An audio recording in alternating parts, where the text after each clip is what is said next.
Met zo'n 20 activiteiten met Joodse thema's is het voor de 5e keer de Jovel Cultuurdag in het Louter Historisch en Letterkundig Centrum Tresor.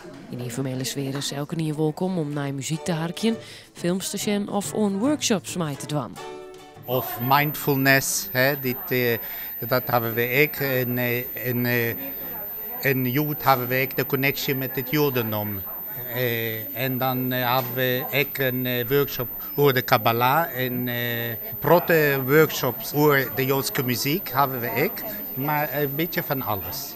De dag is bedoeld voor cultuur en er wordt net over politiek praat, maar de organisatie is hem ervan bewust dat een thema als toenemend antisemitisme actueel is.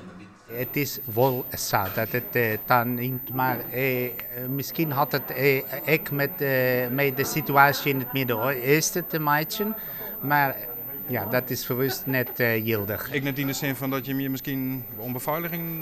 Nou, we hebben wel beveiliging, maar en de politie weet daarvan, maar we verwachten geen problemen. Het gaat door de Joodse cultuur en... Het is heel leegdrompelig en het gaat om een gezellige dag te hebben, of net? Zo is het, ja.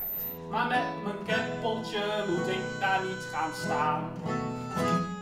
Maar wat moet je doen als je jong en blank en Joods bent? En je draagt geen gouden ketting om je nek.